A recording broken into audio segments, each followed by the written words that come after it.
सोलापूर जिल्ह्यात मुसळधार पावसाने शेतकऱ्यांच्या खरीप पिकांचं मोठं नुकसान केलंय। बक्षी हिप्परगे गावचे सरपंच मनोज महाडिक यांनी जिल्हा प्रशासनाकडे तातडीने मदतीची मागणी केली आहे। सोलापूर जिल्ह्यात गेल्या आठवडाभरात मुसळधार पावसाने धुमाकूळ घातलाय, ज्यामुळे बक्षी हिप्परगेसह अनेक गावांचा सोलापूर शहराशी संपर्क तुटलाय। नद्या नाले तुडुंब भरल्याने पूरसदृश परिस्थिती निर्माण झाली असून रस्त्यांवरील वाहतूकही खंडित झाली आहे। खरीप पिकातील तूर, उडीद, सोयाबीन आणि मूग यांचे मोठ्या प्रमाणात नुकसान झाल्याने शेतकरी हवालदिल झालाय। बक्षी हिप्परगे गावचे सरपंच मनोज महाडिक यांनी शेतकऱ्यांच्या मेहनतीवर पाणी फिरल्याची खंत व्यक्त केली आहे। जिल्हा प्रशासनाने तातडीने नुकसानीची दखल घेऊन शेतकऱ्यांना मदत करावी अशी मागणी त्यांनी केली आहे। या संकटात शेतकऱ्यांना दिलासा देण्यासाठी प्रशासन पावले उचलेल अशी अपेक्षा व्यक्त होत आहे। सरपंच ग्रामपंचायत बक्षी हिप्परगे आज या आपल्या बक्षी हिप्परगे गावासह इतर परिसरात अतिशय मुसळधार पावसाने आपल्या बक्षी हिप्परगे गावाचा व सोलापूर शहराचा संपर्क आज या ठिकाणी तुटलेला आहे।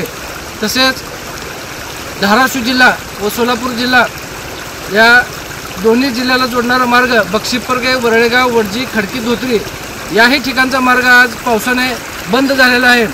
या पुलावरच पाण्याचा प्रवाह इतका आहे की इथून जाण्या येण्याचा मार्गसुद्धा अगदी जीवावर बेतल अशा पद्धतीचा या ठिकाणी पाणी आलेलं आहे। या खरीप पिकाचं नुकसान यामध्ये तूर असेल, सोयाबीन असेल, उडीद असेल, मूग असेल यासह कांदा या अन्य पिकांचं नुकसान या ठिकाणी शेतकऱ्यांचं मोठ्या प्रमाणात झालेलं आहे। सोलापूर जिल्हा प्रशासनाला माझी एक हात जोडून नम्रतेची आणि कळकळीची विनंती या शेतकरी बांधवांना आपल्या सोलापूर जिल्हा प्रशासनाने सरसगट सर्वांना नुकसान भरपाई द्यावी, मी एवढीच विनंती करतो।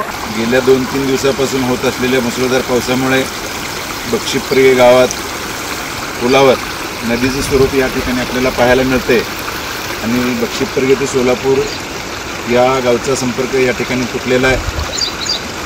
गेल्या अनेक वर्षापासूनची जी गावकऱ्यांची वडजी, वरळेगाव, खडकी, धोत्री या ग्रामस्थांची मागणी आहे या पुलावरची उंची वाढवून देण्यात यावी। प्रशासनाला गावकऱ्याच्या वतीनं नम्र आव्हान आहे, विनंती आहे या पुलाची उंची वाढवून या नागरिकांची होणारी गैरसोय, शालेय विद्यार्थ्यांची होणारी गैरसोय, या ठिकाणी आजारी व्यक्तीची होणारी गैरसोय टाळावी एवढीच आपल्या माध्यमातून प्रशासनाला विनंती।